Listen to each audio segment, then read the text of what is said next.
Qual conselho que eu daria para um trader sem consistência, né? Como construir essa consistência? O que resumiria todo o santo grau de um trader? Na minha opinião, é a consistência. E se eu pudesse dar um conselho a todo trader que ainda não atingiu esse nível tão desejado por todos, que seria tão sonhada consistência, né? Olha, conheça o mercado e a você mesmo e você chegará à tão sonhada consistência. É sobre isso que nós vamos falar nesse vídeo. Eu vou te mostrar como o metajogo pode te dar visão de profundidade de mercado, te mostrar um bom posicionamento estratégico para você chegar a ser consistente nas suas operações. Antes de mais nada, eu queria te convidar a se inscrever aqui no meu canal, ativar o sininho de notificações para que quando eu postar um vídeo novo, você ser aí notificado.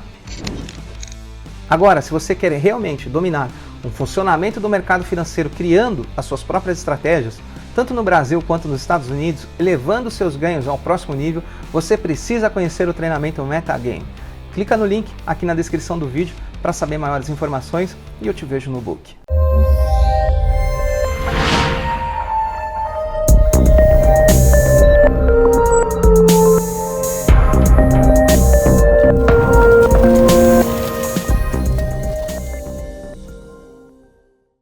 A consistência é um processo. E quando a gente fala em processo, as pessoas talvez entendem de uma maneira meio equivocada. É algo que você tem que passar por determinados momentos e níveis. Você tem que passar por momentos de ganância, de medo. Você tem que passar por momentos de ganhos expressivos, passar por momentos de elevados riscos e grandes perdas, para você entender como funciona o mercado em determinados momentos, né? E eu vou contar até alguns momentos que eu já passei aqui. Então, eu acredito que o começo de tudo é você criar determinados hábitos em fazer sempre as mesmas coisas. O trader consistente, ele é um cara que ele tem hábitos, ele é um cara metódico, que ele sempre faz a mesma coisa, por isso que ele ganha, né? Então, o porquê que alguns traders são perdedores? Porque eles tomam atitudes e hábitos perdedores. A partir do momento que você larga essas atitudes e esses hábitos perdedores, você passa a ser vencedor no mercado. Então, fazer as mesmas coisas que sempre dão certo e não as mesmas coisas que sempre dão errado. Vou dar um exemplo muito clássico disso, muito simples, mas a maioria que é perdedora não faz. Quando perder pouco, né? E quando ganhar muito. Pode parecer algo simples. E eu sei que muitas vezes não é, e a disciplina às vezes sabota a gente. Então, um jeito de você ter hábito ganhador é adquirindo a disciplina. Como que você atende e chega num estado de disciplina a ponto de você ser ganhador? Criando hábitos. Como assim? Por exemplo, eu tenho certeza que existem hábitos bons que você hoje não pratica na sua casa. E existem hábitos que vão te levar a um novo patamar. Por quê? Porque a tua zona de conforto sabota e você não faz. Seja ler um bom livro, seja estudar em algumas horas vagas. Então, quando você cria um hábito novo na sua vida e você liga aquilo no piloto automático, aquilo vai tender a funcionar. Então, por exemplo, eu falo muito de meta. Por que eu falo de meta quando um trader está começando? Para ele não cair no overtrading, para aquilo não acabar com a vida dele em algum momento que ele possa entrar numa espiral negativa. Então, o fato de você operar X operações por dia vai fazer você se tornar disciplinado, a ponto de respeitar X operações por dia. Então, eu lembro que uma vez eu estava aprendendo e um professor colocou lá que eu tinha que fazer 3 operações. Aí eu fazia 4, eu fazia 5, eu fazia 6. Engraçado é que quando eu fazia a sexta, né, eu já me conhecendo, eu ia lá e parava, perdia totalmente o tesão de operar. Então, eu saí daquela realidade. Então, eu faço 6 operações? Depende. Às vezes eu faço 3, faço 4, mas no máximo 6. Eu não tenho 7 operações no dia, porque eu conheço os meus limites. E eu sei que se eu limitasse a 3, eu ia desrespeitar aquele limite de 6. E sei ao mesmo tempo que se eu fizer 6, eu não vou querer fazer 7. Então, é muito importante se conhecer, ter um hábito, né, vencedor. Outra coisa que eu descobri, operando e mapeando as minhas operações, é que se eu tirasse o período da tarde das minhas operações, né, os meus ganhos seriam muito maiores do que estavam sendo naquele momento. Então eu simplesmente cortei operar depois do meio-dia os instrumentos futuros que eu estava operando na época, né? Isso fez com que o meu saldo já desse uma alavancada. Então, descobrir o que não está dando certo, né, e aonde você está sendo perdedor, vai ser muito eficiente daqui para frente. Então, não faça as mesmas coisas. Crie um hábito, o hábito vai virar um costume, o hábito vai te trazer disciplina. Disciplina, ela é muito importante para o trading. O porquê também que eu comecei a chegar a determinadas metas. A minha mente, ela tinha que entender que eu tinha que ter um limite para operar. Porque eu tinha limite para ganho, mas não tinha limite para perda. Então, como fazer isso acontecer? Quando você impunha a meta financeira, isso fazia que a meta, tanto para mais quanto para menos, era para ser respeitada. Então, quando você está num processo de ser disciplinado, que você ainda não tem, e para ser consistente, que você não tem, a meta ela é muito importante.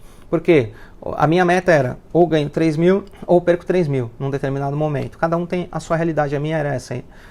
Ultimamente eu já tinha subido esses níveis, mas durante muitos anos eu fiquei com essa meta sem subir, porque às vezes eu até respondo, né? Qual a hora de aumentar a mão? Qual a hora de aumentar a mão? Então, por exemplo, se eu perdesse 5 mil, eu ia ficar incomodado. Se eu perdesse 15 em 3 dias seguidos, puta, eu ia ficar bravo. E eu sabia que se eu ganhasse 3, eu perdesse 3, se eu perdesse 2 semanas seguidas, 3 por dia, né? Aquilo não ia me matar, aquilo não ia acabar comigo. Mas se eu perdesse 3 dias, 5 pau ia. Então, não era nem pelo valor, né? Ela pela sequência de loss. É muito importante se conhecer, para que você saiba os seus limites. E a meta de ganho e de loss, ela era importante para quê?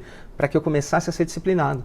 Então, por exemplo, se o seu limite aí é R$100 para mais ou para menos, estabeleça R$100 para mais e para menos. Para quê? Quando bater 100 você parar, quando bater menos 100 você parar. A meta ela é só importante para isso, para te trazer disciplina. Vai chegar algum momento e quando você bater o 100, você não vai talvez precisar parar, porque você sabe que você vai fazer 200, 300, mas você sabe que se você bater o menos 100 naquele dia, você vai parar, porque você já atingiu esse hábito disciplinar, né? Então, aí nesse momento você muda as suas metas e assim por diante. Agora, uma das coisas que, assim, virou a chave completamente para mim, né?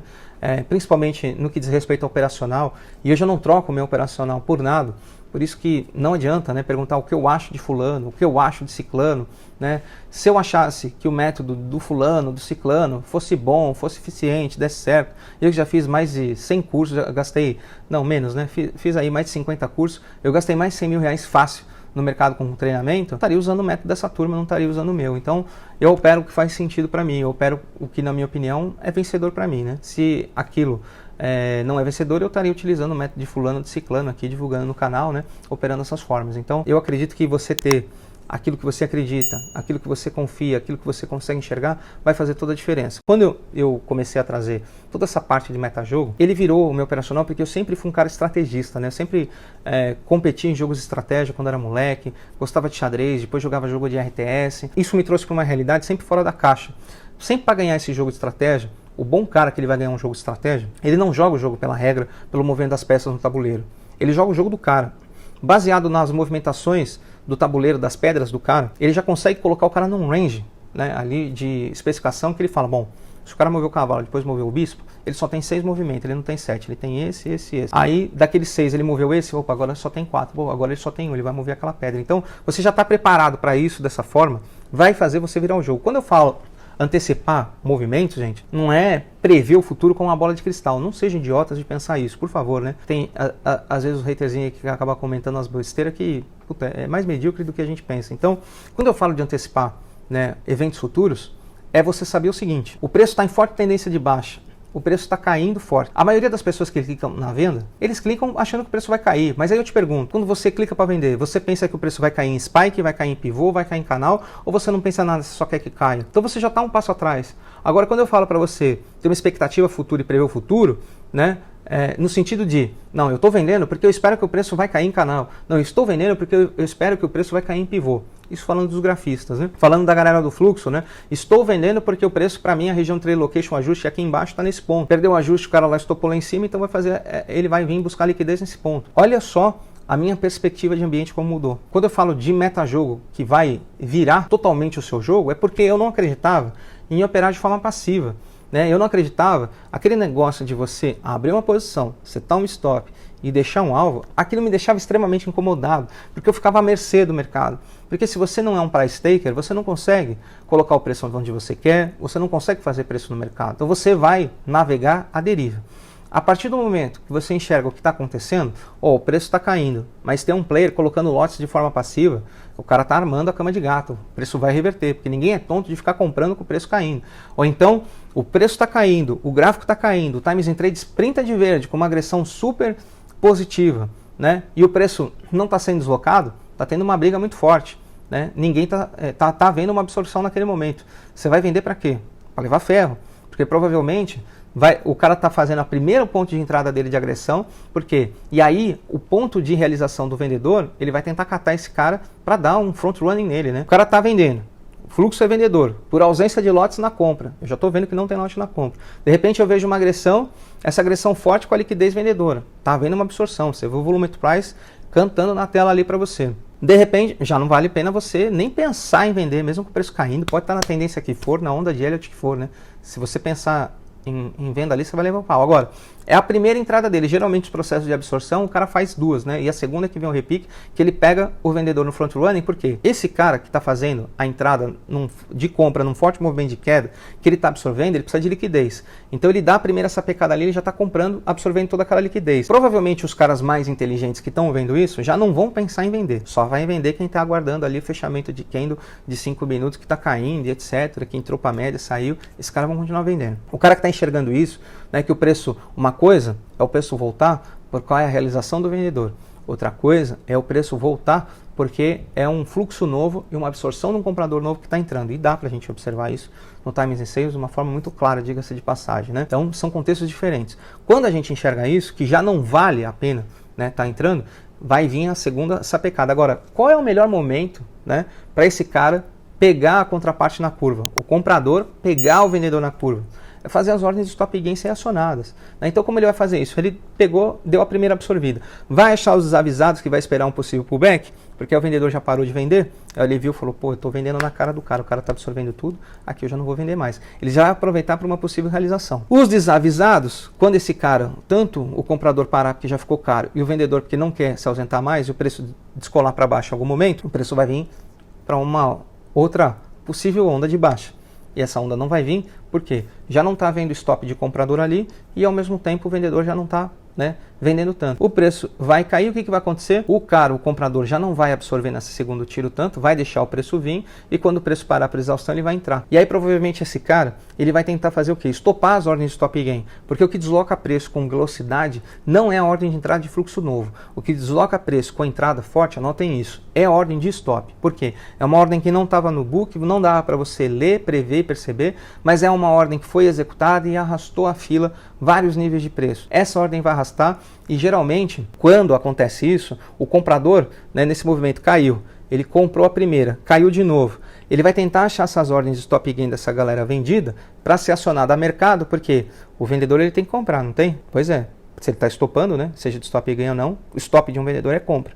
Esse cara vai ter que comprar de alguém, não vai? O cara que comprou essa queda, ele vai falar, você quer comprar? Eu tenho para te vender, Tom. E começa a colocar lotes para cima. A distância que esses lotes e acúmulos conseguem colocar para cima depois do momento de queda é alta. E há um buraco, há um vácuo. Então um forte deslocamento de retorno é muito forte. Por isso que após um forte movimento de colapso, né, um forte movimento de queda, o movimento de retorno é muito grande, porque ele caiu provavelmente com ausência de lotes, ele está voltando quase com ausência, mas existem lotes em determinados pontos e dá aqueles candles grandes, né? Por quê? Porque há uma ausência, há um buraco de lotes na tela. Então quando você enxerga tudo isso, o universo parece que abre para você. Você fala, caramba, eu estou vendo o preço cair e um cara por lote passivo. Opa, vai entrar um comprador, vamos esperar. O comprador já estopou o cara, a ordem lá, limite sendo acionada. Já gerou gatilho de entrada, né? Já gerou entrada. Você pode surfar toda a volta. Inclusive é uma das melhores estratégias para se operar notícia, né? É você sempre pegar a volta dela e não cair. Então o metajogo ele vai virar totalmente o teu resultado, porque você vai conseguir pensar assim, cara, se eu sou um vendedor, estou enrolado nesse ponto e tem um ajuste aqui em cima, por exemplo, né, ou uma VWAP, aonde é que eu tentaria me desenrolar, onde é que eu tentaria me defender? Pô, aqui vai ter uma liquidez absurda, é lá. Então é lá que eu vou, né? E vice-versa, né? Se eu sou um comprador, eu estou vendo um comprador, ele está enrolado, não tem lote, mas ali tem uma região de trade location, então provavelmente ele vai se defender ali. Ou então o cara está enrolado, está enroscado, não tem nada. É aquele stop que acontece, o preço vai para a lua, igual um spike, porque não tem região de trade location para ele se defender, não tem nada, ele vai largar o osso. O stop do cara é grande, ele se stopa em 2, 3 níveis diferentes, o preço vai embora. Então quando você entende tudo isso, provavelmente vai mudar o seu jogo, né? Você vai enxergar o mercado de uma outra forma, que você não vai precisar aguardar um Marubozu, um Pin-Bar, você não vai precisar aguardar um cruzamento de média, né?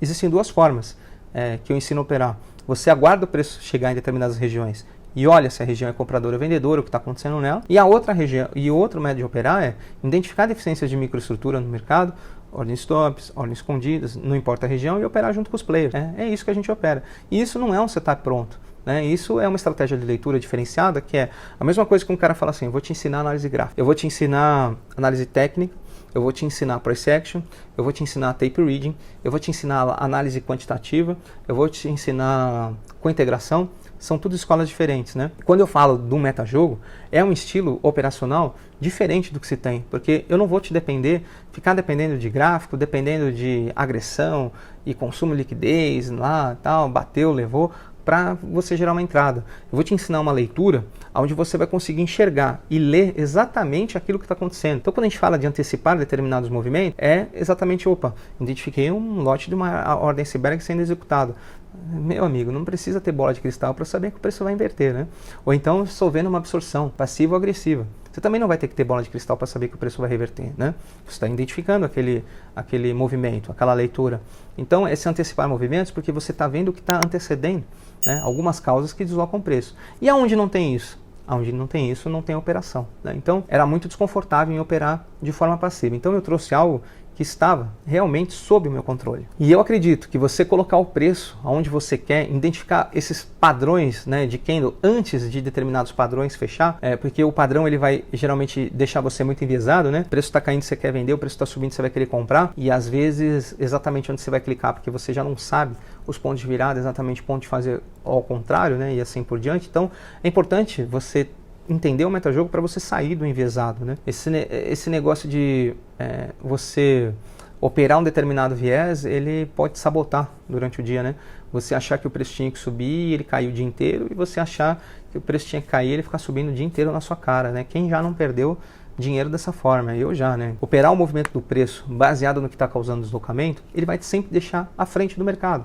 Justamente que isso é algo que eu trago da minha convivência, né? A parte de estratégia, de estar sempre ligado a coisas estratégicas. Então, eu acredito que é muito importante você operar dessa forma, né? E ler determinado o mercado da forma que está de acordo com o teu perfil. Porque se tudo isso que eu falei não está de acordo com o seu perfil, você tem duas alternativas, né? Ou vai para outro método ou para outra coisa que você acha que dê resultado, ou então, né, aprenda esse método, algo novo, para você tentar mudar os seus resultados. E operar aquilo que você enxerga e acredita é extremamente fundamental, porque senão não vai fazer o menor sentido você operar aquilo que você não enxerga, aquilo que você não acredita. Agora, para você enxergar, o que você começar a enxergar, começar a operar e falar, poxa, às vezes sem clicar, né? Eu tenho alguns alunos aí que já tinha 3 anos de mercado e vinha de outros métodos, e aí eu recebo depoimentos assim que eles começam a ser naquele jeito desconfiado, né? Que ele começa olhando para o gráfico, o fluxo, deduzindo os movimentos. Ah, se isso acontecer assim, o próximo passo é esse. Se isso acontecer assado, o próximo passo é aquele. Sempre o bom profissional,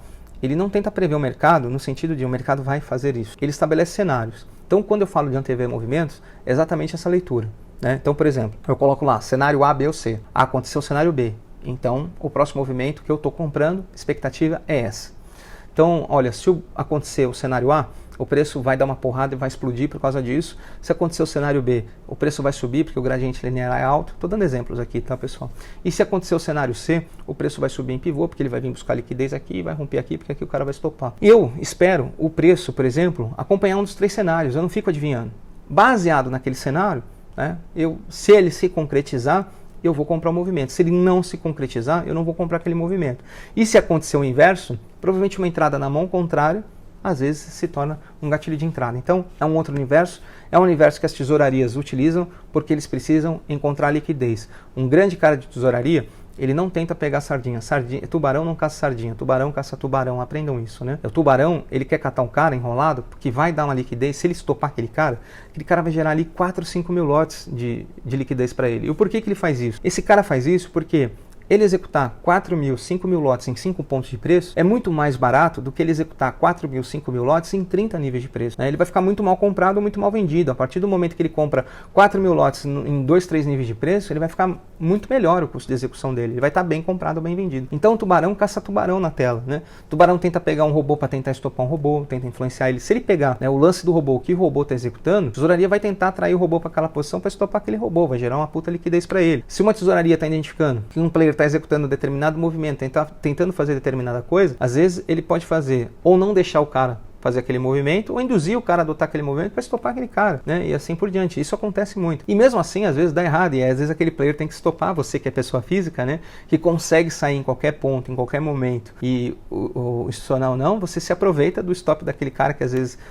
deu errado, né? Se deu mal, para tentar pegar aquela operação, e assim por diante. Então, para a gente ter consistência, eu acredito que a gente tem que pular um nível. Existem muitas pessoas que já estão há 20 anos, 30 anos no mercado, operam sempre da mesma forma, né? Estão acostumados, só que na minha visão o ambiente mudou. Há 20, 30 anos a gente não tinha quantidade de robôs, né? E às vezes a gente escuta isso, tem muito robô aqui. Pô, se tem muito robô ali, eu tô vendo que o robô tá operando, eu no meu caso, eu vou tomar aquilo como informação válida e eu vou operar junto com aquele robô. Eu estou vendo onde ele está comprando, eu estou vendo onde ele está saindo. Agora, você operando somente o candle, você não vai enxergar isso. Você não vai ver onde ele está comprando, onde ele está saindo, onde ele está deixando movimento, se é market maker, se é institucional que parou, quem está iniciando um fluxo novo, né? Eu vejo muita galera perder aí trade com rompimento. Ah, rompeu. Rompeu o quê, né? Só cruzou um nível de preço. Rompimento ele é muito mais que isso. E aí vai clicar e aí de repente não tem lotes ali para cima, né? Não tem agressões dali para cima, é evidente que o preço vai voltar tudo, né? Não é uma região de alta liquidez que o player vai disputar, também não vai ter disputa na região para ter um grande deslocamento saindo daquela região. Aí ele dá o falso rompimento, fica consolidado, se fica mal comprado no topo, o preço fica meia hora ali abaixo da tua entrada, né? Enfim, aquela agonia desgraçada. Então, na minha visão, a partir do momento que você enxerga o que realmente desloca o preço de mercado, o jogo vai mudar nas suas operações.